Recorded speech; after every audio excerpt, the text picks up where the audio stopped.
Bien, señoras y señores, bienvenidos a Debate Abierto Dominical. Hoy el tema, la educación, señoras y señores. Los retos que plantea nuestro país en materia educativa, vamos a abordarlos en este momento con nuestros invitados. Nos acompaña Danilo Toro, que va, como siempre, al análisis y también es docente universitario. Gracias. Nivia Roxana Castrellón está con nosotros aquí en la mañana de hoy, de COPEME. Coordinadora general en este momento. Excelente. Está con nosotros también por acá Juan Planels, rector de la Universidad Santa María de la Antigua y destacado dirigente gremial empresarial por muchos años, enfocado siempre en el tema educativo. Me acompaña también el joven Jorge Iglesias, que es de Jóvenes Unidos por la Educación, y el viceministro de Educación, José Pío Castillero. Gracias por estar aquí. Quiero aclarar, invitamos acá a la señora Nelva Reyes para que estuviera con nosotros, del CONATO y también dirigente gremial, pero hubo un tema de confusión en el horario. Yo me imagino que ella entendió que la grabación era a las 8 de la noche y es a las 8 de la mañana. Que estamos grabando hoy para este programa del domingo. Sí, así que la profesora Nelva no niega fuego. Ella no niega fuego. Así que vamos a ver si llega. Pero comenzamos inmediatamente con la educación. Hagamos un pantallazo, Danilo, de cómo está hoy la educación en Panamá, muy brevemente, como una especie de radiografía de la educación en este momento. Bien, hay varias formas de ver la educación. Si utilizamos los indicadores tradicionales, podríamos decir que la educación de Panamá está muy bien. 90 y tantos % de cobertura en la primaria, luego tenemos un poco menos de cobertura en la secundaria, pero relativamente alta, y luego tenemos más de 25.000 graduados por año de la media. Adicionalmente tenemos una matrícula importante en las universidades. Así es que los indicadores tradicionales nos dan un primer bosquejo de una educación que tradicionalmente ha sido evaluada como aceptable por organismos internacionales, en términos comparativos. Pero cuando comenzamos a utilizar indicadores diferentes a los tradicionales, y yo creo que hay muchos indicadores que se pueden utilizar y que deben ser utilizados, que son totalmente nuevos y que nos pueden ayudar a medir cosas como el rendimiento educativo, analizar el tema de los egresados por cada etapa y subetapa de la educación, analizar el tema de los egresados, por ejemplo, del nivel superior, analizar el tema de la relación por género, los egresados de cada etapa, de cada nivel educativo por género. ¿Por qué a medida que tú subes el nivel educativo hay más egresados mujeres? Hasta que llegas a la universidad y descubre que la Universidad de Panamá, por ejemplo... Territorio femenino. Yo hice un estudio pionero, hace 20 años, en el que ya, basándome en datos de 20 años atrás del 2000, tú veías la tendencia y era abismal. Yo le llamo la brecha cultural. Mujeres sobre hombres. Y había carreras, porque el estudio fue para cada carrera de la universidad. Y se iba distanciando la curva de mujeres sobre hombres. Y solamente en 2 facultades había contundente mayoría masculina, que eran la Facultad de Agronomía y la Facultad de Bellas Artes. Y es curioso, nada más por cosas anecdóticas. En ese entonces la Facultad de Bellas Artes tenía como principal escuela la Escuela de Música, porque me llamó la atención por qué Bellas Artes tiene tantos hombres. Y hicimos unas pruebas cualitativas. ¿Y qué descubrimos? Que cuando entrevistábamos a los estudiantes para saber por qué había esa contundente cantidad de hombres en la Escuela de Bellas Artes, y sobre todo en la Facultad de Bellas Artes y sobre todo en la Escuela de Música, y era que entre las mujeres el arte sí les encanta. Perfecto, pero en Panamá no se puede vivir de eso. No. Vamos a lo concreto, a lo que me garantice el arroz, los frijoles y poner la paila. El arte está bueno. Sin embargo, le preguntaba a los hombres, ¿y de arte? No, yo puedo vivir del arte. En Panamá yo puedo vivir del arte. Entonces, para que tú veas las diferencias de percepciones que en ese entonces teníamos.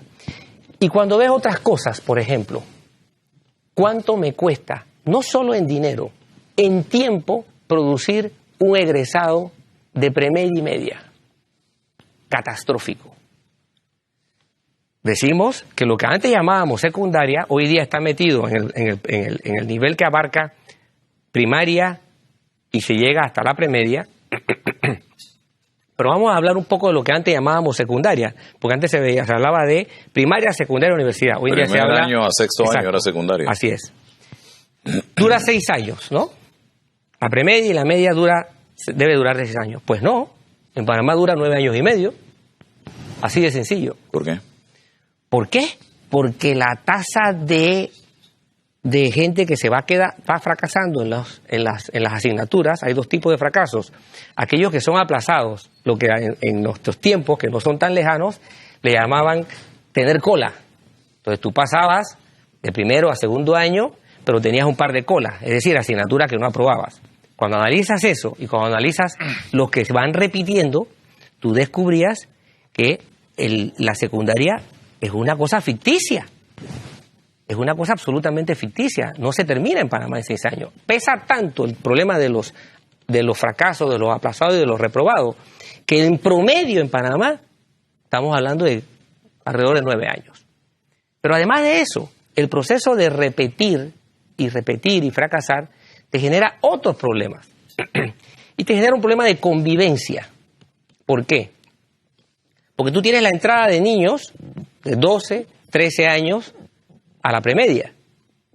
Pero si me tienes una población que se está quedando con 15 años, con 16 años, y la tienes conviviendo, una cosa son las expectativas, deseos e inquietudes de un niño de 12 años, y otra cosa son las expectativas, deseos e inquietudes de un muchacho de 15 y 16 años. Y cada vez más los estamos teniendo en el mismo entorno de clases, porque la tasa de repetir y repetir es alta.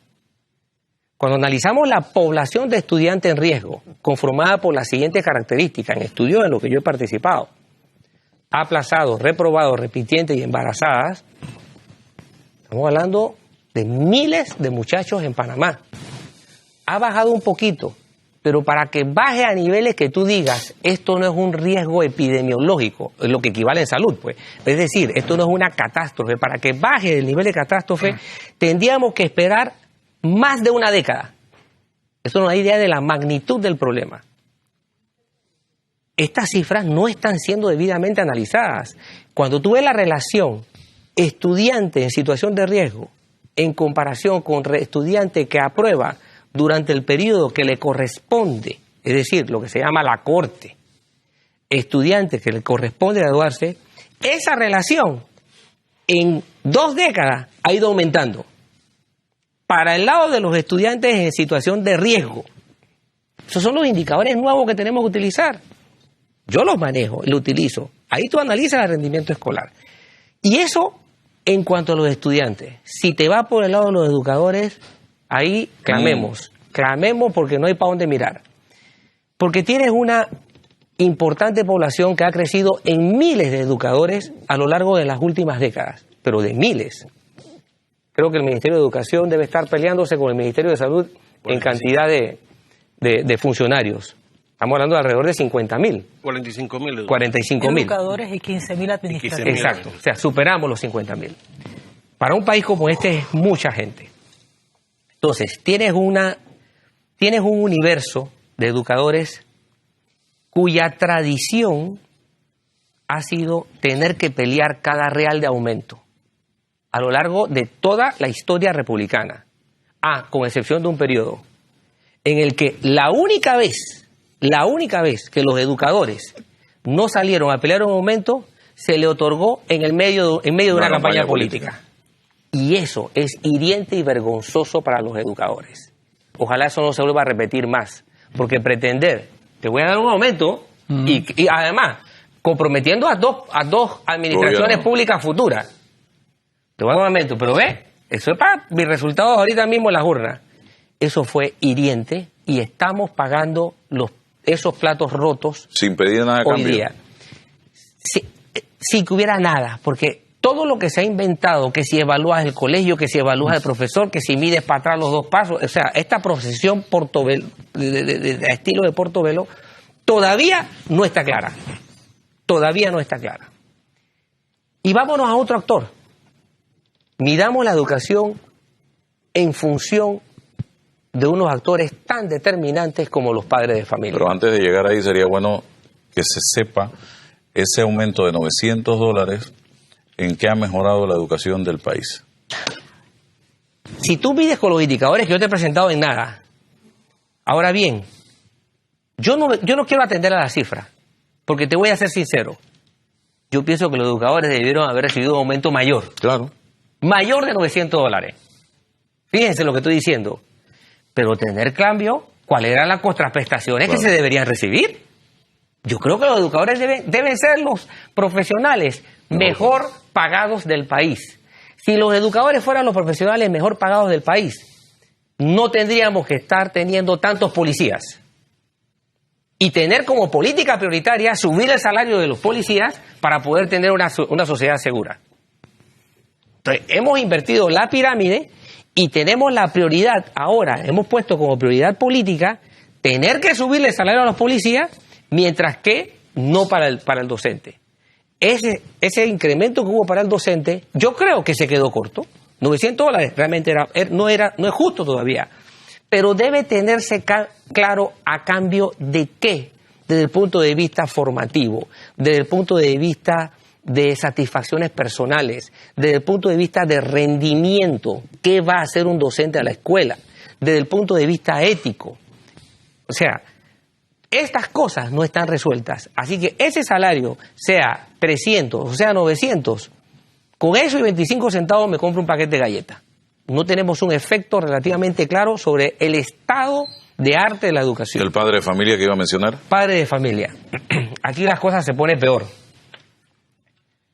Visitando colegios, antes de que existieran las becas universales, nos encontrábamos con que los directores de los planteles en diciembre, visitando colegios en diciembre y en febrero, decía, mire las tamugas de boletines que nadie viene a retirar. Es decir, padres de familia que literalmente han tomado a los profesores y a las escuelas como depósitos de chiquillos. Allá los dejo y me lo quito de encima. En esas condiciones, tú dices, aquí hay un actor que se salió del juego y el juego no está completo sin él y no podrá estar nunca completo sin él. Ahora le tenemos un incentivo para que se preocupe y le hemos puesto precio a la participación paternal ahora. Es decir, si tú tocas eso, entramos en una catástrofe. Y no hay ahora una explicación de cuál es el rendimiento social de ese subsidio. Llamémoslo como llamémoslo. Y el problema radica en el hecho de que la asistencia de los padres al colegio, tú no la ves reflejada en una disminución de los fracasos. Ah, no, eso es un problema de la escuela. Eso no es un problema mío con mi papá. Allá que lo resuelva el profesor, si él está fracasando. Y el problema es la deserción. Bueno, ¿qué tanto ha bajado la deserción? ¿Sí ha bajado? Sí, teóricamente. Y digo teóricamente, porque hay otros factores que deben evaluarse. El mismo término en sí es engañoso, porque es muy cómodo decir, tanto hay de deserción. Yo tengo los registros para cada año. Yo, hasta el día de hoy, como investigador, les puedo garantizar algo. No me he encontrado con ningún caso de deserción. ¿Por qué? Porque desertar significa, tú te fuiste, tú abandonaste esto. Yo no acepto que el sistema está hecho para expulsarte. La ruptura escolar no es deserción. Es una irresponsabilidad del Estado, es un incumplimiento de la sociedad. Es la sociedad y es el Estado el que expulsa al niño a estar fuera del sistema. Pero nos conviene utilizar el término deserción. Y finalmente la sociedad, el cuarto actor, plagada de hipocresía, porque queremos tener niños, adolescentes y jóvenes ejemplares sin ninguna especie de modelo. En Panamá es ético robar. En Panamá es el valor universal nuestro, como el de la sociedad, toda sociedad occidental, el verdadero Dios. Aquí unos están preocupados que si unos son monoteístas y los otros son idólatras. No. El verdadero Dios social se llama... Hay un politeísmo. Comienza con George Washington y termina con Benjamin Franklin. Esos son los dioses de nuestra sociedad. Y todos nuestros niños crecen adorando esos dioses. Y se culturizan adorando esos dioses. Y para rendirle culto a esos dioses hay que hacer lo que sea. Y la sociedad acepta que se haga lo que sea. Y lo que sea es lo que sea. Todo aquello que condenamos, pero que al final premiamos como conducta. Y hay patrones delictivos, hay una serie de patrones que se convierten en actos heroicos. Así que todos estos indicadores te dejan ver la falencia de los actores que deciden la educación y cuál es el estado del arte de la educación. Su diagnóstico, Nive Roxana, que también ha estado pendiente de este tema y participando del mismo desde adentro desde hace muchos años. Yo siento que la sociedad panameña cometió un grave error y fue quedarse al margen del debate educativo y pensando que es un debate entre intelectuales o especialistas. Yo siento que el tema educativo debe ser una prioridad en cualquier casa panameña. Y un poco siguiendo lo que comenta el analista, tenemos una situación puntual, y yo siempre lo digo en todas partes. El destino del país se decide en las aulas de clase, no se decide en otro sitio. Las escuelas tienen a nuestro capital humano, y yo me rehúso a pensar que los niños más pobres tienen menos capacidad. La menor capacidad se la damos nosotros cuando no le damos la oportunidad educativa. Y un poco, siguiendo la línea de él, yo no quiero hablar de personas que desertan, sino de capacidad de retención escolar. Porque la escuela debe ser lo suficientemente interesante para que los chicos continúen en el sistema y piensen que hay una tasa de retorno sobre su inversión de tiempo y estudio en esa escuela, que hay un valor agregado, por un lado. Por la otra parte, tenemos situaciones muy dramáticas. Él lo dijo muy decentemente. Aquí se habla mucho de universalización de la educación primaria. No es cierto. Hay 55.000 muchachos que están fuera del sistema.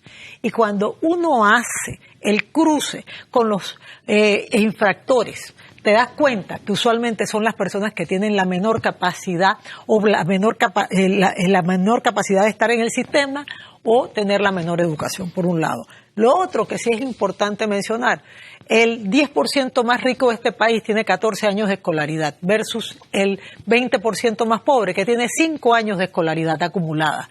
Los promedios son engañosos. Tenemos 9.5 años de escolaridad en Panamá, promedio, pero en las comarcas las mujeres tienen 3.7 años y los hombres tienen 5.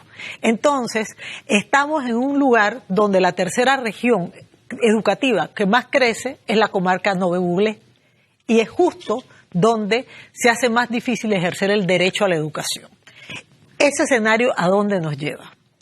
A un país en el que la escuela se convierte en un perpetuador de la pobreza y no en un nivelador social. Y eso para nosotros es peligroso como sociedad, porque la verdadera democracia es que la persona llegue a ser su mejor versión. Y eso es a través de la educación. Yo no encuentro otra forma. Y por el otro lado, hablemos de los modelos. Voy a hablar del tema de los padres de familia. Vamos al cambio y regreso para ese punto. Sí.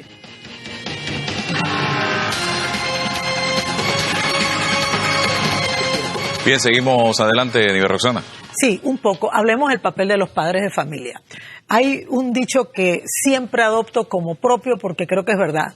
La escuela, mi segundo hogar, mi casa, mi hogar, mi primera escuela.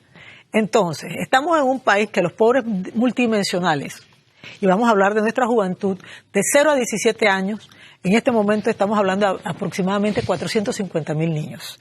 Y estos pobres multidimensionales inician con una pobreza que no tiene que ver con dinero, con ese Dios monoteísta o politeísta que menciona, el politeísmo social, sino que estamos hablando de niños que ni siquiera tienen y se incluyen dentro de los elementos cuidados primarios en su casa, que es una cosa gravísima. Los problemas sociales son mucho más profundos de los que nosotros creemos. Entonces, tenemos un padre de familia que está abrumado, que probablemente trabaja más horas de las que quiere o que no trabaja, que está en una esquina porque está aumentando la informalidad y tiene una serie de compromisos y no asume el compromiso como debe ser de la paternidad y de la maternidad. Hogares monoparentales y una serie de situaciones muy complicadas. Muchas abuelitas, tíos y primos encargándose de niños. Eso está pasando hoy en Panamá, pero de eso no se habla, porque a veces es como que son temas que no son políticamente correctos, por un lado. Por el otro lado, tenemos una situación que yo tengo que mencionar sobre la beca universal. Ni la beca universal hace que los padres de familia vayan a las escuelas. Hay un montón de cheques que se quedan sin cobrar. Eso es grave. Ni siquiera por plata van a ver las notas de sus hijos. Y peor aún, en Bocas del Toro tuvimos la situación que 2/3 partes de los niños de Bocas del Toro no accedieron a la beca universal porque no llegaron al 3. Wow. Y eso es gravísimo. Para mí, eso es una provincia que está en emergencia educativa. Y es un tema incluso de seguridad nacional porque es una provincia fronteriza. Son temas muy complicados. Entonces, cuando vemos el sistema en general, nos damos cuenta también que hay una situación de gestión. Y eso nosotros lo vimos en el diálogo en Compromiso Nacional por la Educación. El sistema fue hecho para 100.000 estudiantes. Tenemos hoy día, entre escuelas oficiales y particulares, más de 850.000 estudiantes. Entonces, si todas las decisiones se toman en Cárdenas, ¿cómo vamos a tener un sistema operativo? No importa cuánto dinero le pongas al sistema. Y eso es muy relevante. También hablemos de las condiciones de trabajo y las condiciones de vida en la escuela. La escuela debiera ser una plataforma de esperanza para las personas. Pero si la escuela no tiene agua potable, si no hay servicio de saneamiento, que eso es uno de los graves problemas de las escuelas panameñas, si tienes situaciones en donde tienes que caminar 6 horas. Si llueve más en la escuela que afuera de la escuela. Es correcto. Y si además no puedes garantizar el derecho a la educación porque no hay trayectorias escolares para completar los ciclos, entonces, ¿de qué estamos hablando? Estamos condenando desde el día 1, desde el momento donde naces determina la calidad o la educación que vas a recibir o no vas a recibir. Entonces, se complica bastante en ese sentido y yo sí creo que estamos en un momento vital en la historia de Panamá. Este es el momento en donde o nos decidimos a poner los huevos en la canasta correcta, que es en la educación y no en los subsidios. Yo estoy convencida que eso es mentolatum, curita. Lo que nosotros necesitamos es hacer de la educación esa oportunidad que nos permita conseguir, y yo siempre hablo de un mentor que tuve, que también yo sé que fue profesor suyo, de César Quintero, que vino de las minas de PC. Y él, Minas de Herrera. Minas de Herrera, perdón. Las minas de Herrera, y él me contaba que él llegó en Cutarra a pedirle la beca a Belisario Porras, que se la dio. Entonces, cuando uno oye de estas historias, de gente brillante que hay en cualquier esquina de este país, nos damos cuenta que aquí el tema es ¿qué democracia vivimos? La democracia que tenemos que vivir es la democracia de las oportunidades, no de cada 5 años ir a votar. La democracia que te permita llegar a ser hasta donde puedas llegar a ser. Y eso es el gran reto de la sociedad panameña, y dejar de lado ese Dios que usted mencionó, politeísta, monoteísta, de creer que porque tienes dinero eres mejor persona. Eso es falso. Nosotros somos mejores personas por nuestros hechos, por nuestras actuaciones y por la forma y con la dignidad que tratemos a los demás. Por lo que eres y no por lo que tienes, profesor Planel. ¿Qué tenemos que hacer para enfrentarnos a este panorama que ha planteado Nivia Roxana y que ha planteado difícil, complicado, Danilo Toro? Panorama deprimente, pero real, al que podemos todavía añadir más cosas. Claro. Porque las cifras muchas veces esconden detrás de ellas y realidades que no existen. Por ejemplo, él habló como un mérito la cobertura. Y resulta que en la etapa más importante de la educación, que en el preescolar, tenemos una cobertura que no se compara en nada con las necesidades que tiene el mundo actual, en donde se ha demostrado que en esa etapa es donde se forma verdaderamente a los ciudadanos del futuro. Y el tema inequidad. Es muy fácil trabajar con promedios, pero cuando uno se da cuenta que en el mismo país hay diferencias enormes entre la educación que se recibe, especialmente en las comarcas que nosotros ni siquiera hemos analizado como corresponde, y en algunas áreas de la ciudad, se da cuenta de que el panorama todavía es más grave. Sin embargo, eso no nos puede llevar a la desesperación, y yo concuerdo con Nidia Rosana en que estamos en el momento para poder hacer el cambio necesario, de modo que enfrentemos el futuro con esperanza y con ilusión, y yo tengo muchas razones para pensar que es así. Tenemos que dar el gran salto. Bueno, la educación panameña ha pasado por periodos importantes en su historia. 1946-47 se considera que es la edad de oro de la educación panameña. Se importaron educadores de otros países que nos ayudaron a montar todo este sistema inicialmente educativo. En 1959 fue el tema grave de una reforma educativa que puso en crisis el sistema, y desde entonces ha habido como un congelamiento, ha habido un enfrentamiento, hemos vivido el enfrentamiento entre el ministerio y el magisterio y no hemos podido salir de esa situación hasta probablemente el momento actual, que puede convertirse en otra fecha histórica en donde el país cambia de rumbo en materia de educación. Primero, la educación comienza a estar entre los titulares de los problemas más graves sociales, cosa que no existía hasta hace muy poco. Yo recuerdo encuestas en donde se colocaba la educación como en 10º lugar de importancia como el problema social en el país. Estamos en este momento ocupando los primeros lugares. La sociedad se está dando cuenta de que todo esto que se menciona es real y que nos está llevando a una situación crítica con relación al bienestar al que todos los panameños aspiramos. Ese es un buen síntoma. Todos los candidatos a la presidencia de la República incluyeron la educación como un tema importante. Ese es un buen síntoma. Tuvimos la oportunidad de reunir a todos los sectores involucrados a la educación en un diálogo, en una concertación, de donde salió una propuesta consensuada, cosa que tampoco había ocurrido desde el año de la reforma educativa. Hay que ejecutarla. Ahí está el tema. Que no quede guardada en otro depósito más. Así es. La esperanza la da es que existe ahora un COPEME en donde están representados esos sectores, y en donde esperamos que de ahí resulte la última parte del proceso que no hemos hecho nunca, porque estamos cansados de diagnósticos que hemos hecho a través de los años, pero nada en cuanto a líneas de acción y a propuestas concretas de cambio. Para mí ese es otro elemento importante. Y si quiere completar el cuadro de esperanza, pues las declaraciones del gobierno que ahora inicia de que la educación es la estrella del programa de gobierno, también nos brinda una esperanza. El tema es, como bien dices, si vamos a actuar o vamos a dejar que continúe esta situación crítica. Aún en el plan de acción del gobierno nosotros encontramos muchas debilidades que tenemos que presentar y explicar claramente. Yo, por ejemplo, que soy un fanático de la educación técnica, no veo todavía dentro de ese plan un compromiso real por mejorar la formación profesional y técnica, que es la que los empresarios están rogando que se atienda, que se dé un mejor presupuesto a la institución estatal que se encarga de esta función, en lugar de los recortes actuales que han venido dándose.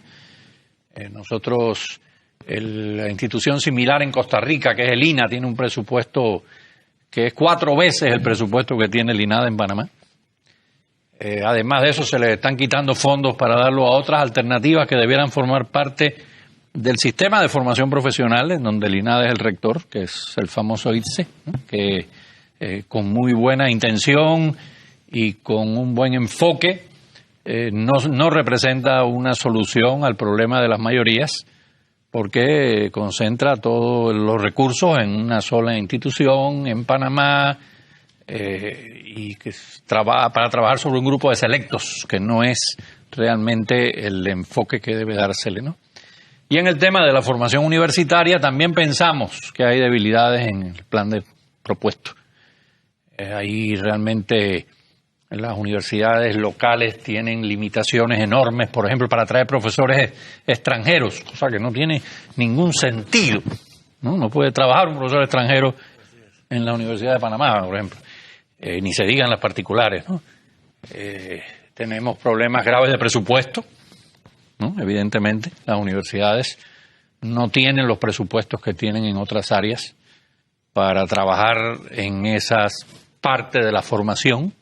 De modo que ese también es un tema, la autonomía que deben tener esos centros de formación.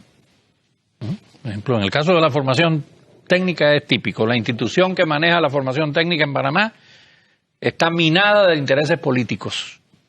Y es un espacio para colocar políticos y satisfacer las demandas de muchas veces los diputados que buscan puestos de empleo y colocan gente sin mérito a dirigir una institución que para mí es la más importante en este momento en materia de formación.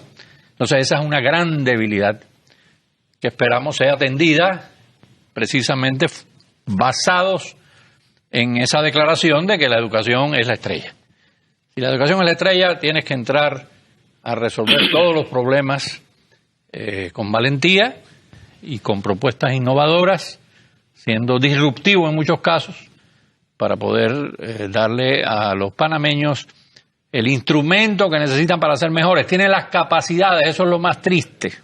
Cuando uno conoce a esa juventud panameña, a través de las pruebas, se demuestra que son verdaderos valores que los estamos desperdiciando y que tenemos que aprovecharlos. Señor Iglesias, la juventud, ¿cómo ve esto? Justamente por eso que mencionaban estas cifras deprimentes que tenemos, nosotros quisimos ser la voz de aquellos que el sistema ha callado. Quisimos ser la voz de los jóvenes, que aquellos que el sistema ha excluido de la escuela. Y por eso el 19 de diciembre presentamos 19 propuestas a todos los candidatos presidenciales, para que la educación justamente fuera la prioridad en estos 5 años de gobierno. Tenemos como una de nuestras propuestas el funcionamiento del COPEME, porque es un hecho histórico que todos los sectores, los más importantes en temas de educación, se sentaron y llegaron a un diálogo. De ahí nace el Compromiso Nacional por la Educación, que tiene más de 200 líneas de acción, 36 políticas públicas que nosotros tenemos y que comprometernos a que se cumplan, porque solo de esta manera podremos cambiar estas cifras que a nosotros como jóvenes la verdad es que nos entristece mucho saber que hay mucho talento desperdiciado en todas las provincias y en las comarcas. En el grupo hemos podido visitar, en el laboratorio actual que tenemos, jóvenes de todo el país. Son 150 jóvenes que están siendo parte del Laboratorio Latinoamericano de Acción Ciudadana, y ellos mencionan cómo en todas las provincias encuentran muchísimos problemas que no han sido atendidos en los últimos 10 años en materia de educación. Y por eso, en las 19 propuestas, tratamos de poner en prioridad muchas cosas. Lo dividimos en 3 pilares: la formación docente, el acceso a la calidad y la equidad en la educación, y también tratar en la nueva institucionalidad del MEDUCA, trabajar y corregir estos errores administrativos que tiene el MEDUCA. Y como bien se decía, se ha incrementado un sistema educativo que estaba planteado para más de 100.000 estudiantes, ya vamos por más de 800.000 estudiantes, y esto hace que se excluya cada vez más estudiantes del sistema. Y lo que a nosotros como jóvenes nos preocupa es que se están perdiendo los profesionales, no se están preparando para los nuevos empleos. Hoy día estamos todavía con el modelo industrial, están preparándose trabajadores, no por ejemplo emprendedores. No se están preparando jóvenes científicos, como las becas se pierden en el CENACYT. He tenido la oportunidad de participar, y cuando uno pregunta cuántos participan, 20, 30 muchachos. ¿Por qué? Porque aquellos que están en la comarca, aquellos que están en las provincias centrales, no pueden acceder a esa beca, no pueden acceder a esos programas. Entonces nosotros como jóvenes decidimos, ven acá, no vamos a criticar, como muchos sectores o muchas personas lastimosamente siempre se han puesto a criticar la educación. Y bien decía, en un momento estuvo como punto número 10 en prioridad.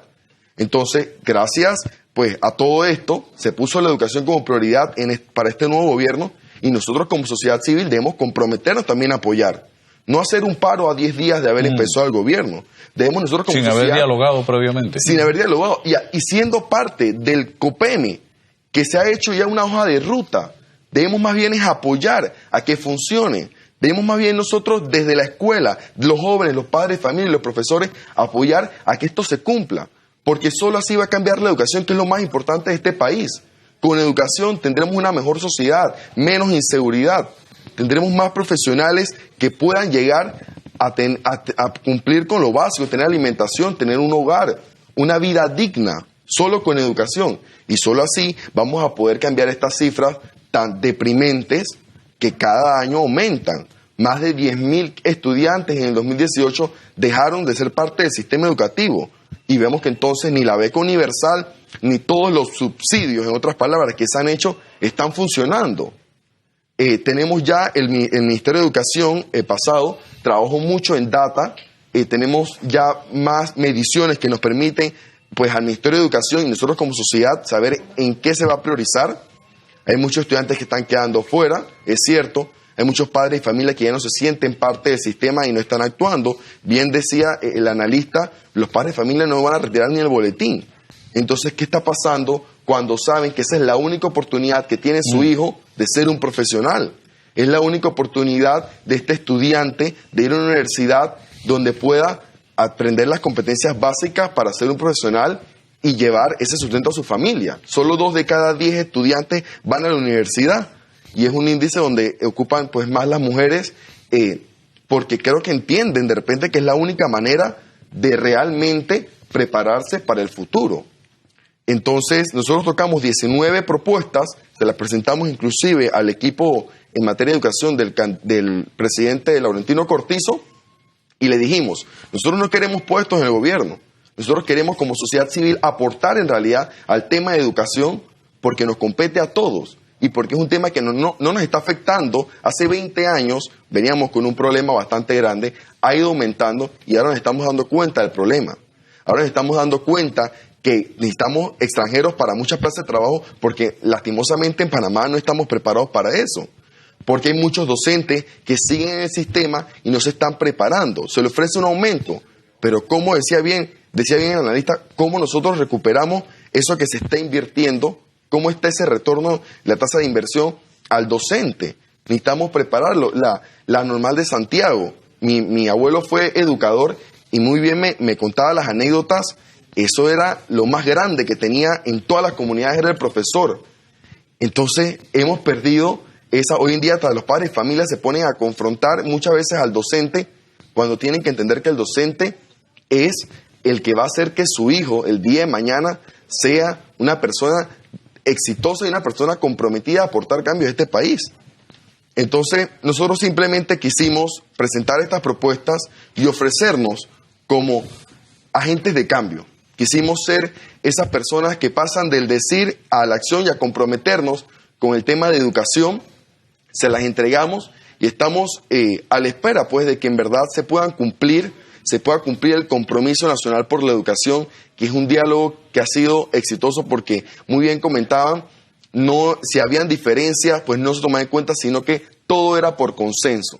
Entonces ahora yo quiero pedir como joven, hace 4 años estaba en una aula de clases, pedir a los docentes que también se comprometan a ser parte de esto que ya se firmó. Y a los diputados por parte de la Asamblea también a revisar estas políticas públicas. Hay políticas públicas que se tienen que tomar en cuenta y se tienen que de una vez empezar a implementar, a hacer estos proyectos de ley para que en realidad este sistema que está tan atrasado empiece a andar y empiece a tener resultados positivos para nosotros los jóvenes, para los que están en la primera etapa. Y muy bien se comentaba, estamos la educación infantil, y es una de las propuestas, garantizar que en todo el país haya una educación primaria inicial de calidad, porque es la etapa más importante de los niños. Como vemos en las comarcas, en las provincias centrales, inclusive en Panamá, no hay que irnos muy lejos. Los niños de 3, 2, 4 años están en las casas. No se les lleva un centro, no hay estos centros escolares donde la educación inicial sea una prioridad. Entonces, básicamente estos problemas ya tenemos que dejar de criticar, tenemos que empezar a hacer, tenemos que empezar a comprometernos, ser parte del compromiso, ser parte del COPEME, no ser meros espectadores, sino comprometernos, pasar de las redes sociales y criticar, y eso distingue al grupo Jóvenes Unidos por la Educación, dejar las redes sociales para criticar, sino para hacer, porque el problema es de todo, porque el problema es del padre de familia, del docente, del estudiante y de los que estamos saliendo. Yo soy de los que visito todavía mi escuela y voy y pregunto cómo va, porque uno tiene que comprometerse en este sistema porque nos está necesitando. Ok, vamos a la pausa y regresamos enseguida.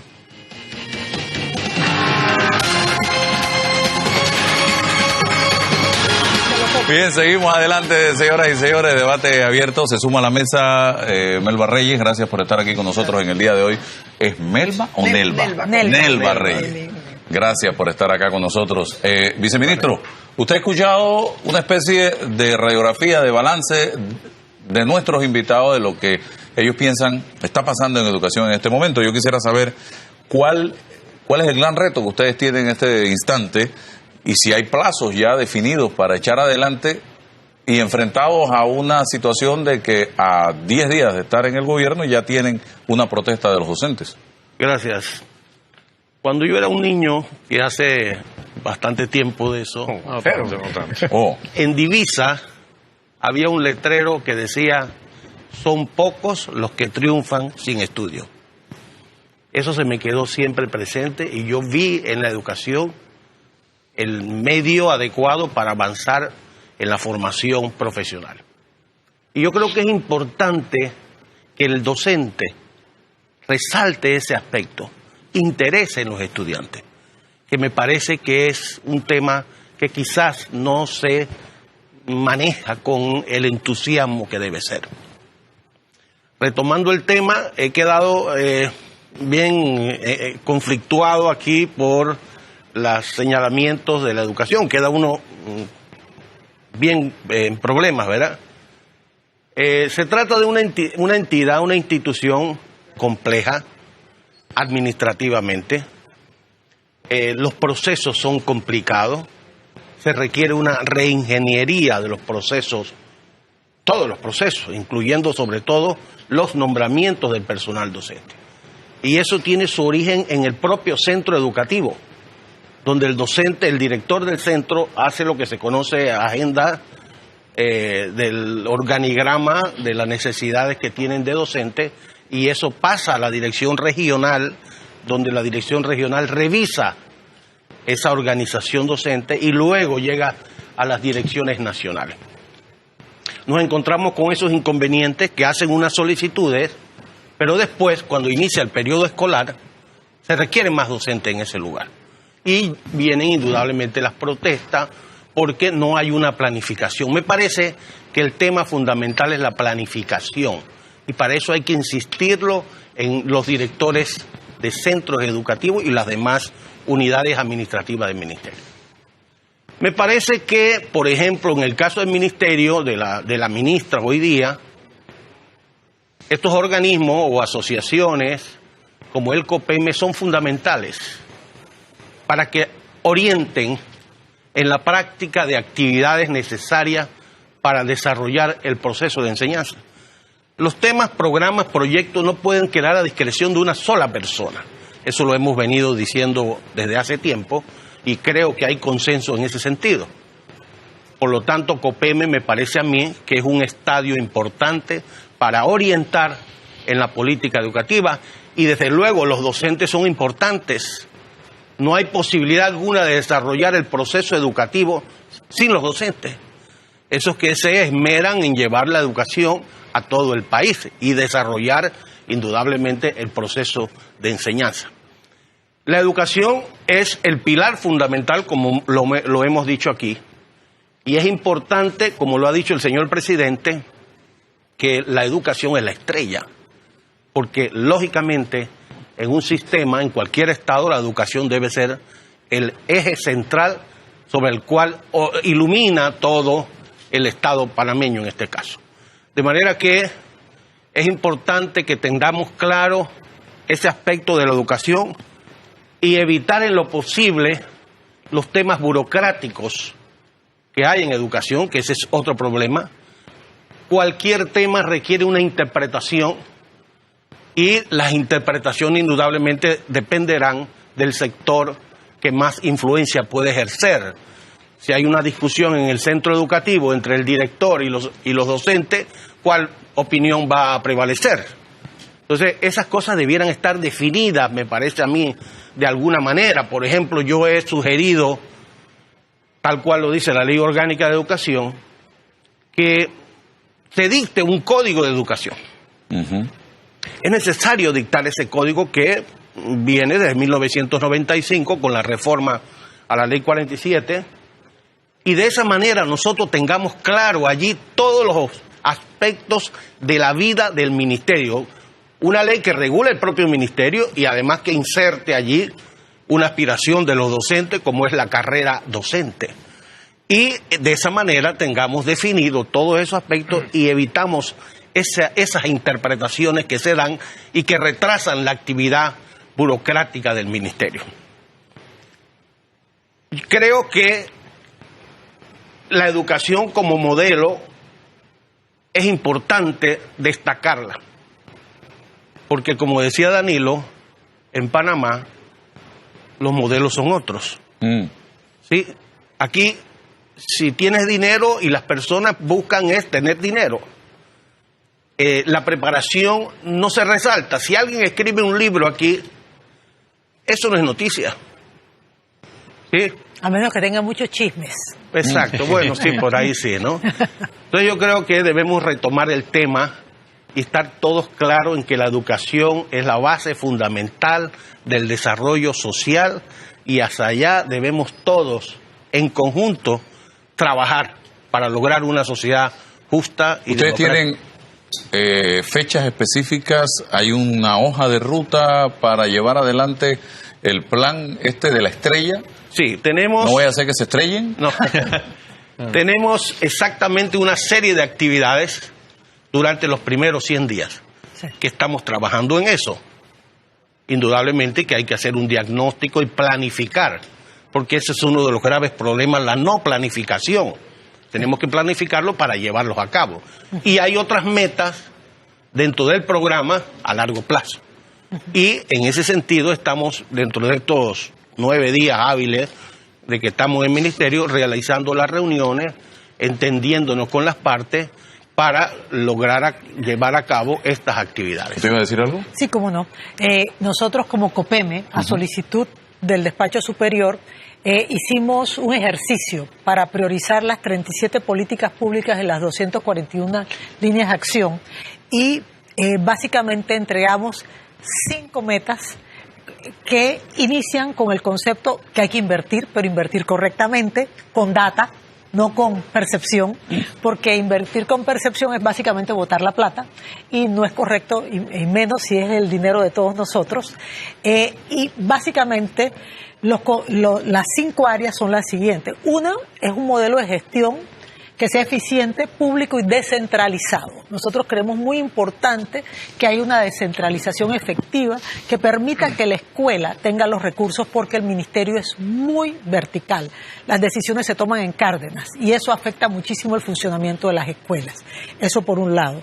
Lo segundo que dijimos también tiene que ver con la cualificación docente. Ya nos dimos cuenta que en el sistema está entrando aproximadamente un 1.4% de nuevos docentes, porque hay muchos que ya tienen un promedio de años de estar en el ministerio y que debido a que no hay jubilación, de pronto que salgan del sistema, tenemos que capacitarlos.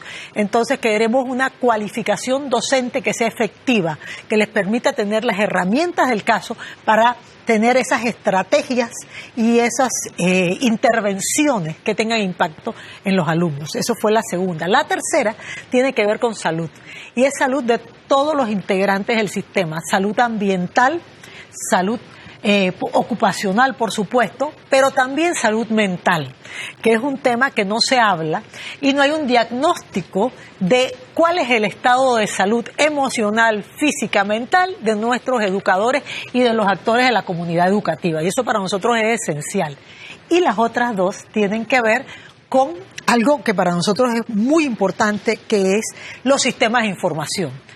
Básicamente lo que mencionaba don Danilo, nosotros necesitamos que haya información, pero no solamente para los técnicos, sino para el público. No podemos volver a repetir un periodo de oscurantismo de opacidad. En la educación, de opacidad. Sí. Y lo vivimos entre el año 2009 y el 2014. Fue una verdadera tragedia en materia de poder saber lo que ocurría en el sistema educativo del país. Sí, esa es información pública que pertenece a todo el mundo, entonces nosotros hemos pedido no solamente información cuantitativa, sino cualitativa, cómo está yendo el sistema, cómo están yendo los actores, y además que los padres de familia y toda la sociedad sepa cuáles son los estándares de aprendizaje, esos derechos fundamentales de aprendizaje que tienen todos nuestros niños y jóvenes. Y por último, y ahí termino, los trayectos escolares. ¿Qué pasa? Nosotros estamos pidiendo que hagamos todo el esfuerzo necesario para que nuestros muchachos tengan al menos todos los niveles de escolaridad preuniversitaria, porque el gran drama que tenemos es que decimos, no es que nuestros muchachos de las comarcas tienen 5 años de escolaridad promedio, pero no hay escuelas para cumplir esa oportunidad de tener su educación secundaria. Bien, profesora Reyes. Sí, buenos días. Gracias, don Álvaro. Quiero comenzar por lo último que planteaba doña Nivia. Hay varias cosas en el sistema educativo y para mí, yo estoy totalmente de acuerdo que la educación es la columna, o debe de ser la columna vertebral de un país. Eso estamos de acuerdo. Pero, ¿qué pasa, profesora Nivia, qué pasa en el sistema educativo oficial? Nosotros tenemos más de 3.200 centros educativos, donde existen cerca de 800.000 estudiantes, y dentro de esto el 70% de las escuelas oficiales primarias son escuelas multigrados. Y allí está, eso engarza con lo que usted ha señalado. O sea, ¿qué pasa en una escuela multigrado? Una escuela multigrado puede ser un maestro para los 5 o los 6 grados, pero también eso limita al estudiante en el conocimiento y desde luego quedan lagunas, y yo digo que océanos, en cada uno de los estudiantes que asisten a este tipo de escuelas. Primera cosa, esas escuelas multigrado que tenemos el 70% aproximadamente del país, miren, para mí esto es fundamental. Y si hay una voluntad política, y si el presidente Cortizo dice que la educación es una estrella, hay que comenzar por allí. ¿Por qué? Porque estas escuelas multigrados fueron llevadas a la premedia y después a la media. Cuando estábamos en Camarón Arriba, en el área de la comarca, esa escuela tiene 750 estudiantes. La media, doña Nivia, era un centro multigrado. O sea, un profesor de matemáticas está dando español o está dando ciencias sociales, lo que sea. Eso a mí me vienen a decir dónde está la calidad de la educación en estos centros educativos. ¿Qué es lo que queremos? O estamos dando el dinero, como bien se ha señalado muchas veces, y eso no hay un sostén para esos estudiantes. Pero como si esto fuera poco, estas famosas telebásicas es un profesor para 13 asignaturas, y usted lo sabe, señor viceministro. 13 asignaturas, da todo. Dígame qué puede aprender o qué puede compartir en el plano del conocimiento ese estudiante. ¿Cuántos estudiantes tenemos allí? Hemos estado, como bien decías Danilo, hemos estado detrás de las estadísticas. ¿Cuántos estudiantes hay en estos centros de telebásica? Entonces, cuando hablamos de la educación, para mí hoy, no solamente está el problema de las escuelas ranchos, de las infraestructuras, de todo eso, pero lo fundamental, estimados televidentes, es que necesitamos darle una vuelta a la tortilla. ¿Ya ustedes se sentaron con el equipo del ministerio nuevo para plantear todo esto? No nos hemos sentado. Hoy vamos donde el presidente. Hoy no. Sí, porque hoy estamos grabando el programa. Hoy es viernes, sí. Se va donde el presidente porque hicimos un foro el 11 de abril y el presidente no estuvo. Nosotros tenemos 10 medidas que son las que le entregamos al presidente, que consideramos importante que se escuche la parte de los gremios que estamos unidos en la Unión Nacional de Educadores de Panamá. Y en este caso, en esta parte de los centros multigrados, si no hay una política, si no hay una voluntad política, seguiremos lloviendo sobre mojado, como dice el dicho. ¿Por qué? Porque son esos estudiantes de las poblaciones indígenas, de las poblaciones campesinas, aquello en Los Santos. Nosotros en Los Santos tenemos muchas escuelas multigrado por el problema de las cuestiones migratorias. Pero ¿qué sucede? Hay otras formas que se pueden hacer. Se pueden hacer internados donde se puede agrupar todos los estudiantes de un área. Allí se le garantiza su alimentación y se le da una educación que ese estudiante, cuando llega a la universidad o que llegue de la primaria a la premedia, pueda avanzar y no se quede y no deserte del sistema. Porque uno de los problemas que tiene también la deserción es que el estudiante cuando llega y hay el poco de deficiencia académica, hay el desánimo y él deserta del sistema. Entonces, esos son problemas que para mí son fundamentales en educación si queremos enrumbar la educación. Hay otra cosa que se señala, hay varios documentos, mire, hay la Visión País 2050, está que todos tocan el punto de educación, está el análisis de diferentes de fuentes de ingreso que hizo el señor José Sokol. El señor José Sokol plantea ahí que hay que aumentar los días clase a 200 días clases más las horas clase, pero también plantea que hay que darle a la educación particular el dinero para que ellos administren la educación oficial. Eso es privatización, eso es una forma de privatización.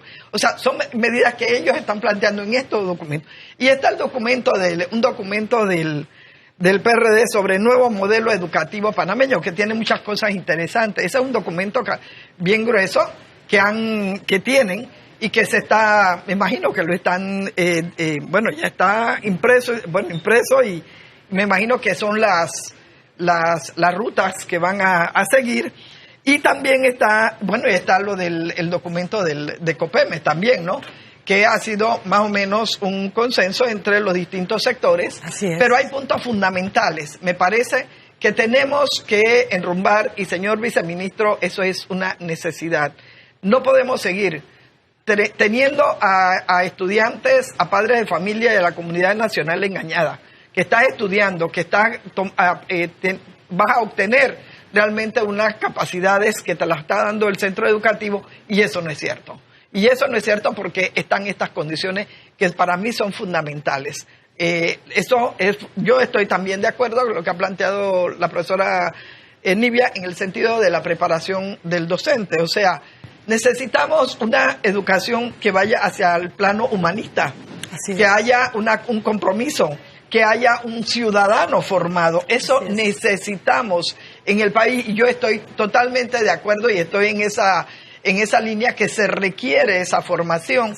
Y entonces tenemos que hacerlo. O sea, yo creo que el Ministerio de Educación tiene una gran responsabilidad sobre sus espaldas, y es precisamente a esa cantidad de estudiantes que hay, a ver cómo vamos a enfilar la cuestión. Por eso nosotros como gremios magisteriales estamos planteando el 6% del Producto Interno Bruto. Eso debió de haberse establecido ya en el 2019. No se hizo. Fue una de las cosas que no cumplió el presidente Varela. Pero es necesario que se establezca para dar o para crear, para invertir en esos internados que se deben de dar en función de una preparación en el plano académico, en el plano como ciudadano panameño de los docentes, de los estudiantes, perdón. Tengo que irme a la pausa y regreso con Danilo Toro.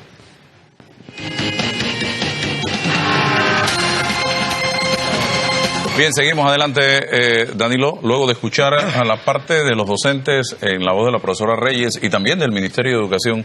¿Qué piensa usted ahora? Bueno, yo sigo pensando lo que hace poco expresé. ¿Nos podemos poner de acuerdo realmente porque seguimos hablando de la misma educación pero con visiones No, acá distintas? no hay opción. No es que nos podemos poner de acuerdo. Tenemos que ponernos. Es que no tenemos opción. Tenemos que ponernos de acuerdo. ¿Pero cómo hacemos? De lo contrario, estamos apostando al suicidio colectivo. O sea, o nos ponemos de acuerdo o esto se acaba. La fiesta se acaba y se acaba con pérdida para todo el mundo. Porque no apostar a la formación del recurso humano es apostar a la catástrofe social. Hoy día se habla de apostar al conocimiento. Y yo creo que es cierto. Porque tú puedes ver que hay mucha gente que ha tenido muy buena vida sin necesidad de llegar a tener universidad siquiera. Pero en un país como el nuestro, típico país latinoamericano, con las características muy propias y singulares de Panamá, tú tienes que ponerle sujeto a la responsabilidad del conocimiento. Y ese sujeto se llama la educación. Y la educación fundamentalmente que ofrece el Estado. Entonces, si queremos llegar a una sociedad de la educación, tenemos que comenzar por la sociedad de a una sociedad del conocimiento, tenemos que comenzar por una sociedad de la educación. Y de una educación cuyo responsable es el Estado. Y el Estado tiene responsabilidades frente a los docentes. Y la sociedad tiene responsabilidades frente a los docentes. Yo he estudiado este documento, el COPEME, lo he estudiado y lo estudio, lo releo, lo leo, lo vuelvo, lo subrayo. Ya quiero conseguirme otro. Con mucho gusto. Hay versiones virtuales. Gracias. Sí, pero esa te exige ver la luz de la computadora. Yo aguanto papel duro. Gracias. Ahí está. El mío está bien deteriorado. Y tengo una observación. Por ejemplo, yo considero que este documento es un excelente avance, pero nació con algunos errores que deben ser corregidos y deben aprovecharse en los momentos actuales. Por ejemplo, una falla original fue decirle a los políticos y a los dirigentes políticos, a los diputados, no queremos que estén aquí. Y se les cerraron las puertas. Al principio se fueron los diputados del COPEME. ¿Qué ocurrió? Como no estuvieron en el proceso, ellos tienen un sitio en el COPEME. No, lo tienen ahora. Estoy hablando de cuando se comenzó. Eso fue el PNUD. Así es. Sí. Y a eso me refiero. Cuando ellos son los tomadores de decisiones. Exacto, ese fue un pecado original. ¿Por qué? ¿Por qué fue un pecado original? Ahora lo tienen tardíamente y no lo tienen bien. Y ahora explico por qué. Porque esta decisión tenía que pasar por la Asamblea de Diputados. Y allá estaban ustedes peleando a última hora para que esto se aprobara en el periodo gubernamental. Y yo estoy seguro, como traté de comprobarlo, y efectivamente lo hice, que la inmensa mayoría votó algo que no sabía que estaban votando. Eso es normal.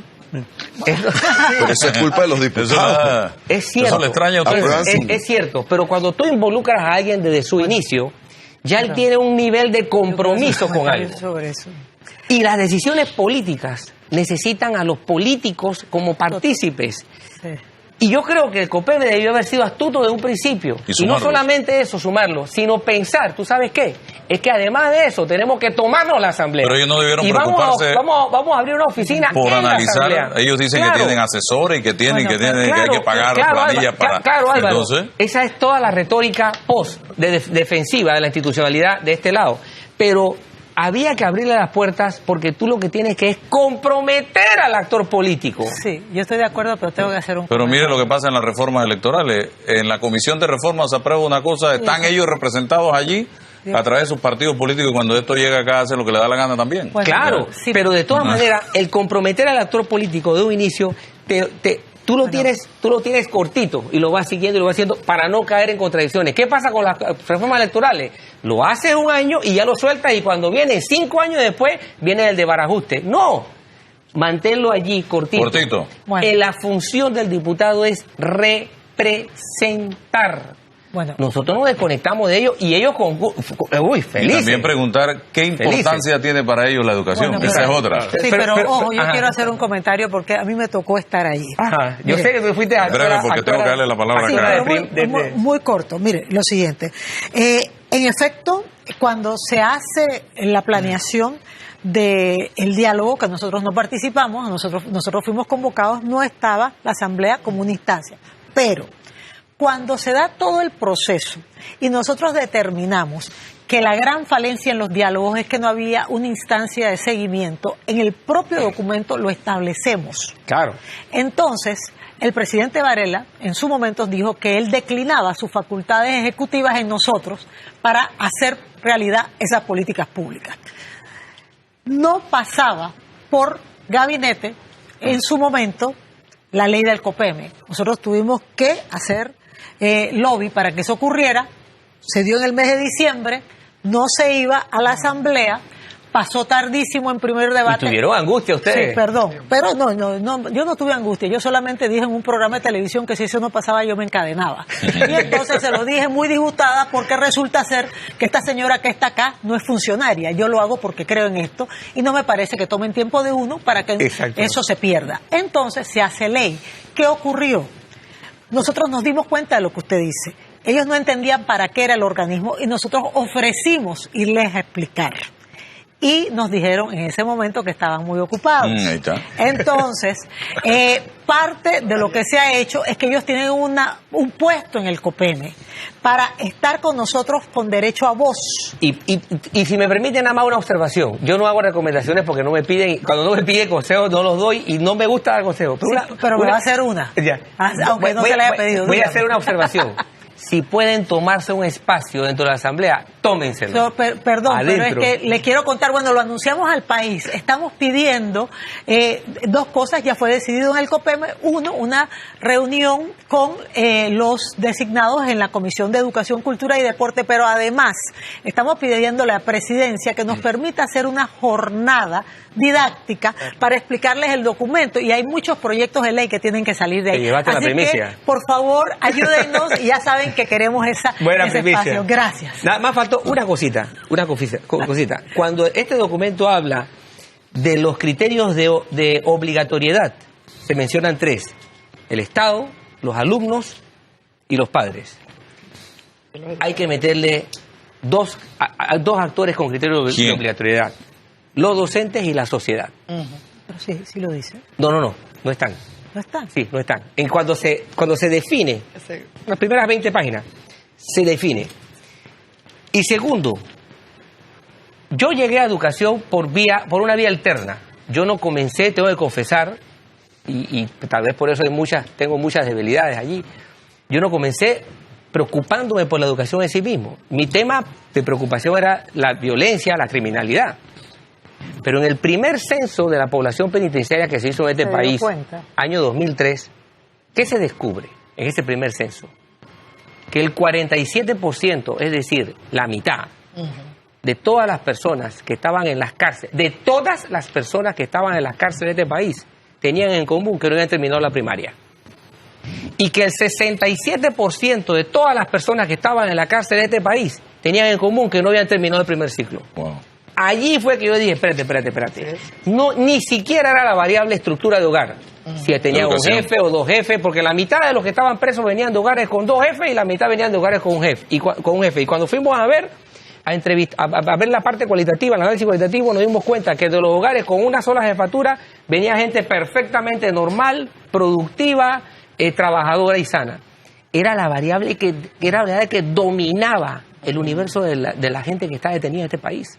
Educación. Ahí fue donde yo le puse en el 2003 la lupa y digo, ¿qué tenemos aquí? Aquí tenemos como decía mi profesor de química, don Isaías Camacho, difunto, aquí tenemos el peso del chicheme. Y cuando yo digo que la educación es el principal problema del país, es porque si usted atiende esto como debe ser, y aquí hay una buena palanca para mover esa piedra, si usted atiende esto, usted en menos de una década tiene de manera sostenida reducidos los indicadores criminales a menos de la mitad. Qué bien. Interesante. No un pueblo intelectualmente. Yo en este momento no quisiera dejarme llevar por una depresión con relación al futuro y a lo que nosotros podemos construir juntos.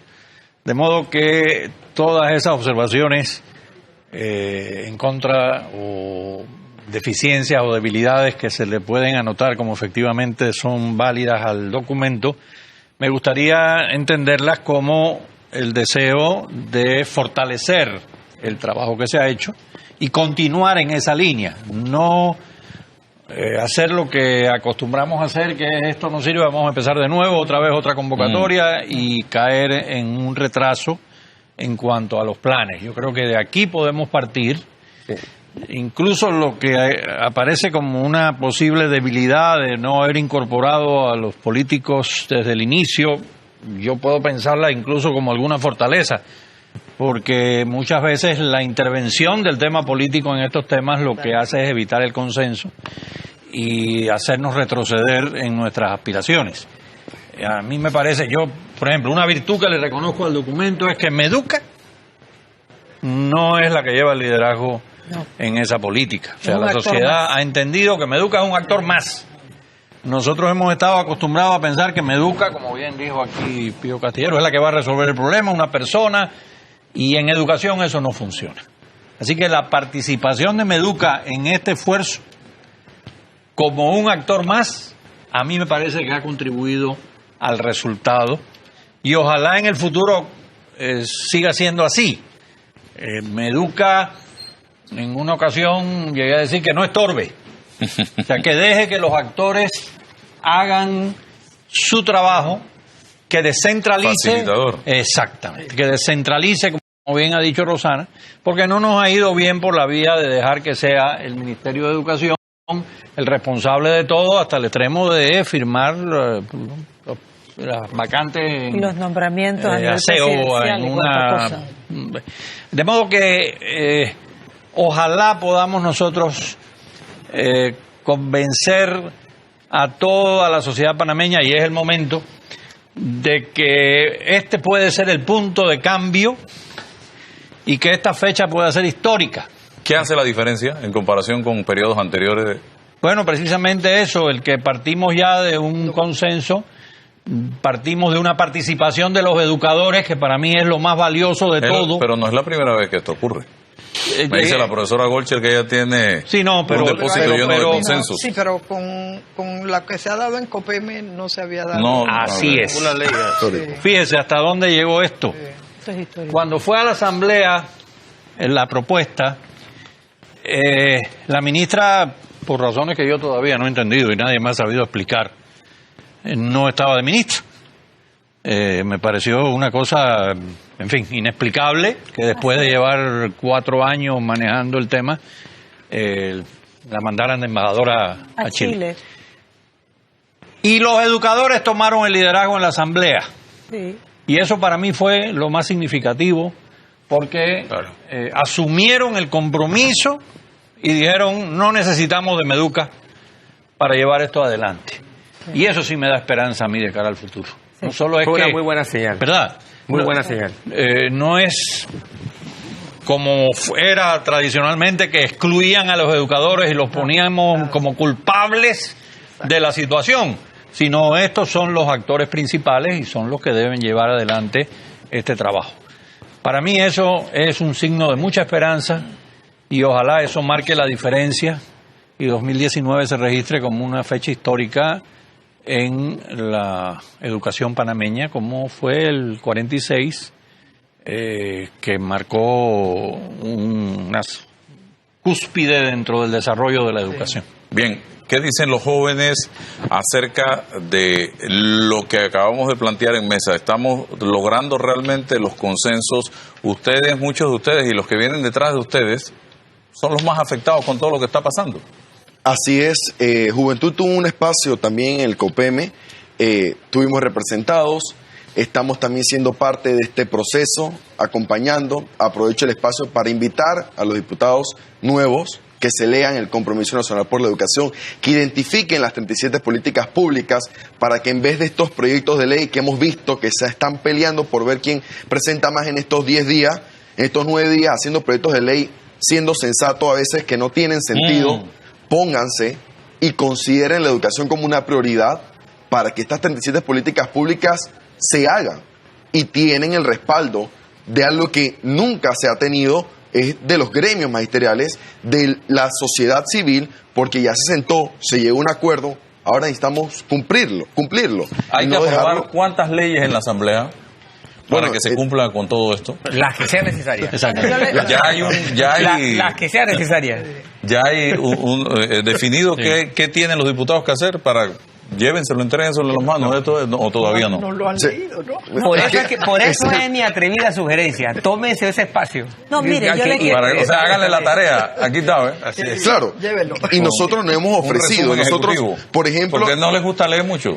Las planillas, No, no quizás. saben. lastimosamente, nosotros en el grupo Jóvenes Unidos por la Educación ya nos hemos conversado con diferentes diputados para ofrecerle nuestra asesoría en proyectos de educación y en políticas públicas en educación para que se tomen en cuenta, nos tomen en cuenta y poder ser parte de este proceso y cumplir con lo que ha dicho el ingeniero Planeles de hacer este 2019 un año histórico en materia educativa. Yo propongo que todos los diputados se orienten y sin estar en la comisión, que para mí debería ser solo la comisión de educación y no cultura, deporte, etcétera, pero aquellos que inclusive sin estar en la comisión se propongan a trabajar en políticas públicas en materia educativa, alineados, eso sí, a lo que ha dicho el compromiso y el consenso que se lleva a través del COPEME. Sí. Yo Sí. quiero hacer un comentario que es muy importante. Nosotros logramos un acuerdo histórico, además, por supuesto, de haber llegado a esto por consenso, que no fue fácil, ojo. Ustedes ven un producto terminado. Tuvimos que empezar de pronto con mucha reticencia algunos sectores, habían estereotipos, habían prejuicios, y al final del día terminamos siendo personas que compartimos los mismos ideales y trabajamos con ahínco. En este momento yo soy coordinadora por una decisión de consenso que nosotros nos turnamos por orden alfabético. Y eso implica que todos vamos a tener la responsabilidad. Y yo dejo de lado mi sector y los represento a todos. Eso es muy importante que se tenga claro. Cuando se hace el documento y después que logramos la ley, nosotros hicimos un espacio muy importante. Nosotros logramos que firmaran los 7 candidatos presidenciales, desde el FAT hasta el señor Amelio, que era el más de derecha, es el más de derecha, un documento que indica lo siguiente, que todos respaldan el compromiso nacional por la educación, que se hacían responsables de implementarlo y si estaban en oposición o no ganaban, también se hacían responsables de hacer realidad esas políticas públicas. Entonces yo hago un llamado a todos esos señores, porque yo sí me acuerdo de lo que firmo, y yo espero que ellos también, entonces nos ayuden y nos colaboren con sus partidos políticos, con sus bancadas, aquellos que tienen bancadas en la Asamblea, para que leyes tan importantes, yo le voy a decir una, sencillita, nosotros ahí propusimos cambiar el año fiscal del Ministerio de Educación. Excelente idea. Gracias. Porque sin duda, si las dichosas escuelas van a estar listas cuando se necesitan. Correcto. Eso es todo. Eso nosotros lo interesante. propusimos. ¿Por qué? Porque la época de zafra, si podemos usar la expresión del Ministerio de Educación, es justo cuando el presupuesto no está en línea. Así mismo es. Entonces, cambiando el año fiscal, permitimos que los recursos estén en línea para que, en efecto, las escuelas estén a tiempo. Entonces, ese es el tipo de propuestas que están allí y que deben hacerse ley de la República. Entonces, estamos cambiando los paradigmas, nos estamos haciendo corresponsables todos. Yo quiero manifestar aquí que tenemos un excelente grupo en el COPEME. Nosotros aspiramos a que no tengamos que ser reactivos, sino que con esto que son propuestas, podamos nosotros dictar la pauta en política educativa y orientar la responsabilidad que le corresponde al ministerio, que es una responsabilidad constitucional, Claro. que es la responsabilidad del Estado panameño, pero con un acompañamiento de la sociedad. Esa es nuestra aspiración. Y sobre todo, entender que todos tenemos que aportar. No tienen idea cuánto aportaron, él lo mencionó tangencialmente, los estudiantes. Los estudiantes fueron tremendos cuando decían, oiga, yo soy usuario y beneficiario del sistema y yo siento que no estoy aprendiendo nada. Entonces, ¿qué vamos a hacer? Es interesantísimo y no como un asunto de confrontación con los educadores, sino como un llamado a que todos tenemos que cambiar. Vamos a la pausa y regresamos.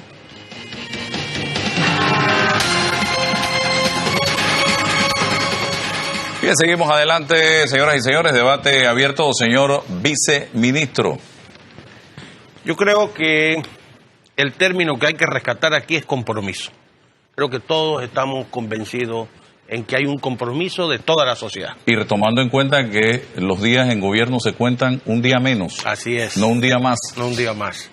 Pero ese compromiso tengo que llevarlo a cabo deponiendo intereses, con tolerancia. No imponer mi criterio, sino una apertura para que todos lleguemos a consenso. En el ministerio, lo acabamos de ver nosotros cuando llegamos, hay unas mesas, creo que hay una mesa bilateral, Sí. que han avanzado, entiendo, bastante sobre el tema, sobre distintos aspectos. Dentro de poco estaremos citando a los gremios que forman parte, creo que son 19 gremios. No, 17. no, son que participan allí somos 17. Ah, 17, 17. Ok, son 17. perfecto. Para avanzar en los temas. En cualquier tema hay que discutirlo para llegar a acuerdos. Pero dice que ya hay respuestas a las peticiones que están haciendo los gremios docentes, el tema del salario, el tema de la reparación de las escuelas, el tema de la vigencia expirada, esto ya está. Bueno, lógicamente hay una suma de 32 millones de balboas Así es. para el pago de las vigencias expiradas. El tema del salario viene de eso fue un El decreto. gobierno de Martinelli se Sí. aprobó y el gobierno de 40 Varela días se antes. revisó. Y ahora 40 es para días el antes. próximo año, que son 314 balboas con 312 balboas. 12 balboas con 40 centavos, Así si es. no me equivoco, Sí, sí. por el tema del PRA. El PRA. Es correcto, que no se pagó la vez pasada. Ajá, exacto. Y ahora hay que pagar eso también. Ese aumento está en el presupuesto. Así es. Así que ya hay algunas soluciones al particular y créame que tanto la ministra como los viceministros tenemos todo el interés de conversar con los gremios para llegar a acuerdos. No hay ningún interés en modo alguno de llegar a acuerdos. Todo es discutible, precisamente porque es el compromiso de todo en materia de salud. De educación. Perdón, de educación. Usted se siente mal, ¿me? Sí, Viceministro, por eso está hablando de estoy salud. resfriado. Sí. Y coincido con la profesora Reyes en el tema, por ejemplo, de multigrado. Yo estudié en una escuela multigrado. Hace rato de eso, por supuesto. Pero ¿cómo solucionamos eso? Es el tema. Y no solamente ese, hay otros proyectos. Por ejemplo, Panamá bilingüe. O sea, creo, con la responsabilidad que el caso merita, que hacemos muchos proyectos, demasiados. Creo sin una planificación a veces. Sí. Ese es el problema. Y sin expectativas. Y sin expectativas. Tampoco evaluamos para ver los resultados, que es fundamental en cualquier actividad humana y mucho más en una institución con el Ministerio de Educación que trata de la educación. Entonces, ese es el mensaje, Álvaro, que quiero transmitir indudablemente, que estamos dispuestos a conversar con los docentes, que repito, son la base fundamental del proceso de enseñanza. Y de la sociedad. Y de la sociedad. No se puede hacer nada en el proceso de enseñanza si no hay consenso con los docentes. Y hay que reconocerle los salarios que corresponde. Aquí incluso Danilo habla de que $900 es poco. No sé si es poco o es bastante, pero al menos un aporte que están teniendo para avanzar en esa tarea titánica que tienen. Quizás los de las ciudades no, pero y los de áreas de difícil acceso, que es una tarea de dedicación, sacrificio para ellos en llevar la educación y que esos estudiantes tengan la oportunidad de aprender. El conocimiento es poder, decía Francisco Bacon, y yo creo que debemos incentivar ese aspecto. Los gremios no están unidos, profesora Reyes. Hay sectores a favor y sectores en contra de todo. ¿Cómo hacemos para que se dé esa unidad? Sí, yo creo que cuando llegan quizás los puntos más... Ni en más los aumentos están difíciles. unidos. No, sí, como no. Ahí sí estamos unidos, Álvaro. Ahí no hay discusión. Ahí no hay ninguna discusión, sí. No, siempre hay, y es lógico cuando hay gremios, tenemos gremios de educadores donde cada uno tiene una formación también distinta, hay objetivos también diferentes, pero todos tengan claro una cosa, todos estamos en la búsqueda de que haya una mejor educación en este país. Y todos tenemos que asumir el compromiso porque mejoremos la educación, pero también el compromiso de darnos. Decía Loyola que había que gastarse por la educación. Y yo sí creo en eso, sinceramente. Pero eso indica que Muchas veces, Álvaro, las desmotivaciones que se dan es porque el propio Ministerio de Educación no la garantiza. Yo sí creo que necesitamos las supervisiones. Cuando usted está en área de difícil acceso, es necesaria que haya una supervisión, por lo menos 2 veces al año, eso es necesario. ¿Por qué? Porque hay que darle un seguimiento a ese proceso educativo que se está dando. Y eso, lamentablemente, no se está dando. Y necesitamos eso. Necesitamos también el estímulo al docente. O sea, y no es solamente un problema de un estímulo en el plano educativo. Hay otras, por ejemplo, toda la década, lo hemos leído, no porque nacimos allá, pero lo hemos leído en la década del 40, la década del 30, se dio muchos estímulos para que los educadores se formaran, incluso fueran y vivieran otro tipo de escuelas que hay, otro tipo de centros educativos en otros lugares. Yo creo que esas cuestiones a los educadores que tienen destacada participación, hay que darle ese tipo de estímulos. Hay que buscar otros estímulos al sector educativo que hay que dárselo a los docentes. Eso es una cosa. Y lo otro es hacer una campaña, profesor Castillero. Aquí se hizo campañas en la década del 90 en contra de los docentes y nos bajó la autoestima desde la eliminación de las jubilaciones especiales hasta la forma como nos denigraban en los medios de comunicación. Eso hizo mucho daño al personal docente. ¿Por qué? Porque el padre de familia veía eso y muchas veces te repetían lo que te decía el medio de comunicación. Yo creo que ante el estudiante, ante la comunidad y quienes hemos trabajado en áreas de difícil acceso, Álvaro, casi una buena parte de los educadores hemos ido a áreas de difícil acceso. Quienes están aquí ha sido por otras cosas, pero en la ciudad directamente, pero la gran mayoría, la sensibilidad que adquiere un docente laborando en una área de difícil acceso lo hace comprometedor a que hay que mejorar la educación y hay que dar el todo por la educación en el día de hoy. Yo espero que ustedes como autoridades miren estos aspectos y miren también lo que hemos planteado sobre el problema de las escuelas multigrado. No podemos seguir con una cantidad tan grande que no la tenemos porque, como bien decía Danilo Toro, hubo un momento tan oscurantista que no sabemos las estadísticas exactas que hay dentro del Ministerio de Educación. Entonces, eso es necesario. Es necesario porque es lo que no olvida. Aquí hubo un documento que salió en el 2004, de todas las estadísticas, ahí sacamos 44% de las escuelas del país no tiene agua potable, tampoco el 33% tenía luz eléctrica. Eso nos lo proporcionó el propio Ministerio de Educación. Y ahí teníamos la cantidad de estudiantes en el 2004 que asistía a escuelas multigrado. Y todo eso es importante para saber y para planificar. Yo sí creo que hay que planificar la cosa, no hacerla por motivaciones o porque respondan al interés de X o Y ministro o X o Y presidente. Eso no. La educación es la educación del país y tiene que responder al país. ¿Usted cree que las condiciones ahora sí están dadas para ese gran acuerdo? Yo no sé, esperemos que haya la posición o la actitud y la voluntad política que deben de tener quienes dirigen el Ministerio de Educación debiera de ir hacia eso. No podemos gastar más tiempo en esto.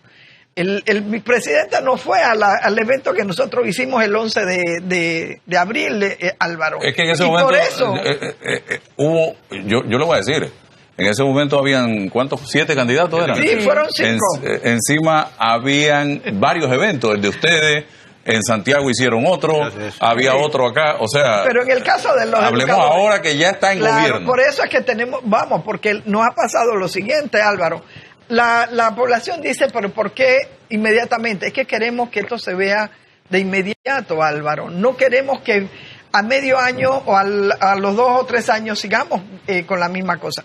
Queremos que el gobierno nacional vea el problema de la educación realmente con una voluntad política para hacer las cosas y no como de manera politiquera. Entonces, por eso es que fuimos el viernes a llevarle el documento. Esperemos que él esté ¿Cuántos puntos tiene? Son 10 puntos. Son 10 puntos que abarca un poco lo que hemos planteado aquí en esta misma mesa y que es necesario que se tomen, pues, ¿no? Bueno, sí, solamente un comentario muy importante. Yo estoy de acuerdo que los educadores tienen todo el derecho de solicitar mejoras en sus condiciones. Y no solamente en lo económico, porque a veces se habla mucho del tema económico. Y por eso yo le mencioné que nosotros hemos hecho una priorización en el tema de las capacitaciones y la cualificación docente en el aspecto de la salud mental, física y emocional de los educadores y todos los miembros de la comunidad educativa, y también, por supuesto, en el proceso de descentralización. ¿Por qué? Porque no puede ser que un educador que está en un área de difícil acceso le vayan a responder en Cárdenas. Eso, aunque usted le pague toda la plata del mundo, usted no va a estar concentrado en su trabajo, sino le están satisfaciendo lo que se llaman los factores higiénicos para tener su mente en lo que tiene que hacer. Eso por un lado.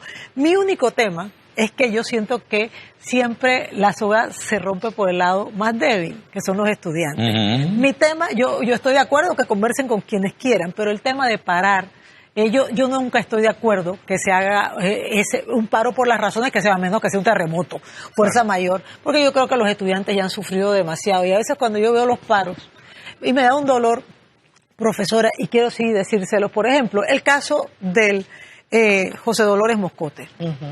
Tenemos un edificio que está muy mal, ¿no es verdad que sí? Se supone que ese edificio tiene como 2 años que no ha ido bomberos a verlo, pero ahí hay un director que debe ser un líder pedagógico. Yo me voy al ministerio y me siento hasta que me arreglen mi colegio y me pongo folclórica hasta que eso se logre. Entonces usted tiene que ejercer su liderazgo como director. Y no hemos hablado de los directores, pero los directores tienen un papel aquí que jugar. Y tienen recursos. Y tienen recursos. Y mucha plata del FESE no se está utilizando y se está llevando a Caja Central porque no se ejecuta. Millones y millones y millones de dólares. Entonces volvemos al tema. ¿Es un asunto de recursos o es un asunto de gestión? Para nosotros es una combinación de ambos, y queremos en eso ser insistentes. Lo que yo sí les puedo decir es algo. En el COPEME, y vamos a hablar del COPEME, nosotros nos reunimos, van representantes de la UNEP, de la UNICEF, todos nos escuchamos con mucho respeto, que es muy importante. Las ideas que todos acogemos son llevadas a la práctica, y entre esas ideas está precisamente el acercamiento a la Asamblea.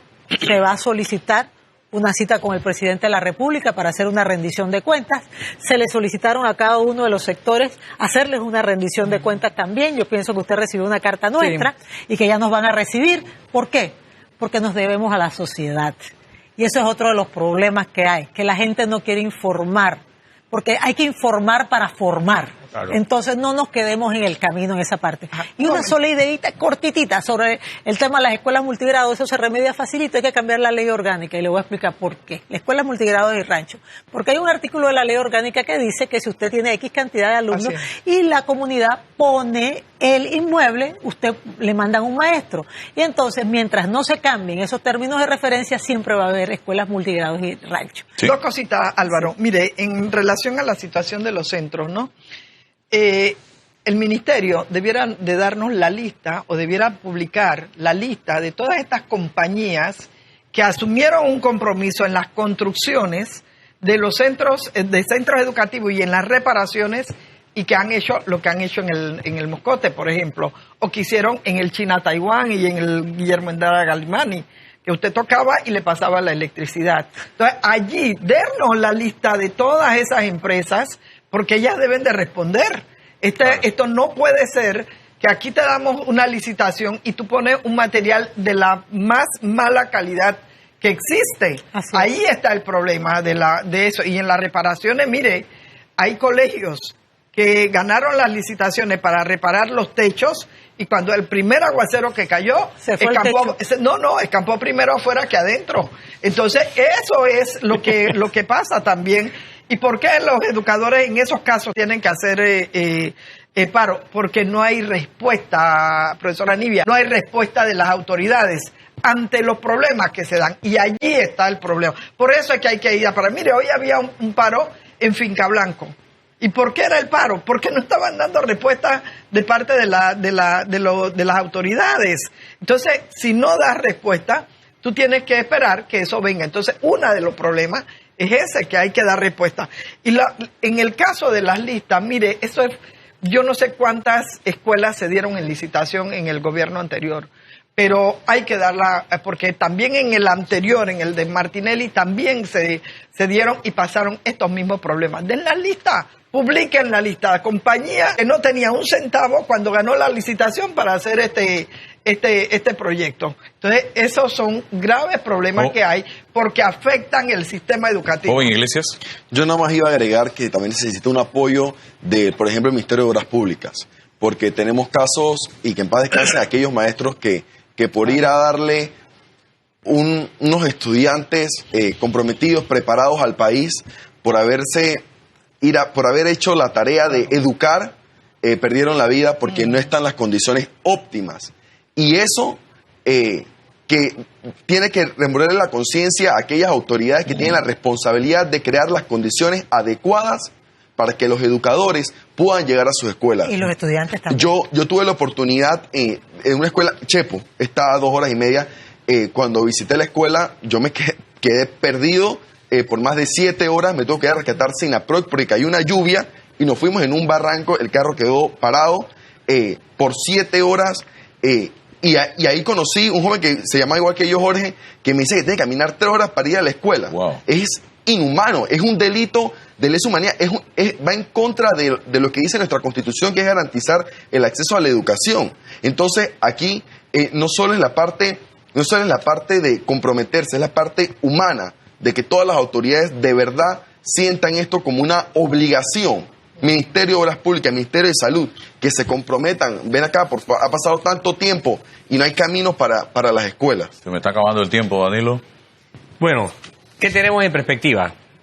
El Compromiso por la Educación Nacional, COPEME, ha presentado un documento que sirve de punto de arranque para un lanzamiento nuevo. Iba a decir relanzamiento, pero no quiero ponerle el re. Un lanzamiento de la educación y su principal virtud, que es desde diversos ángulos. Es decir, ha habido cuidado en que diversos actores vean a la educación como un problema propio. Este no es un problema de los educadores, esto no es un problema de los muchachos, esto es un problema del país, esto es un asunto del país, este es un interés nacional. Cuando usted arranca la Constitución de la República, usted debe tener en su preámbulo, en el primer párrafo, ¿cuál es el interés estratégico de tener una nación? La Constitución de una república es un instrumento que le permite decir, antes de tener el artículo 1, o sea, ¿cuál es el interés estratégico? Y el interés estratégico de una nación debe ser siempre, siempre, siempre su gente. La primera Constitución que se escribió de este lado del mundo comienza así. Nosotros, el pueblo. Este es el tema. Y ahora que vamos a estar todos girando en torno al tema, el asunto de las reformas constitucionales, podemos perder de vista de que esto es un perno sobre el cual gira todo un engranaje del Estado. Yo, como he dicho en múltiples ocasiones, siempre apuesto y apostaré a una constituyente. Pero una reforma constitucional debe contemplar aspectos claves sobre educación. No podemos seguir tocando el tema de la educación con las limitaciones con las que se toca actualmente. Ok, bien, señoras y señores, de esta manera estamos concluyendo en el día de hoy este debate abierto donde hemos planteado la visión de estos actores que tienen un compromiso permanente con la educación sobre la situación educativa del país. Esperamos y le deseamos a este gobierno que tenga éxito en esta carrera que emprenden por alcanzar esa estrella que ellos mismos han denominado educativa y que tengamos dividendos al final de este periodo y no nos sentemos aquí dentro de 5 años a hablar exactamente de lo mismo, sino hacer inventario de todos los logros que obtuvimos en materia educativa. Gracias por estar aquí con nosotros, a todos ustedes y a nuestros televidentes por su sintonía. Hasta el próximo domingo.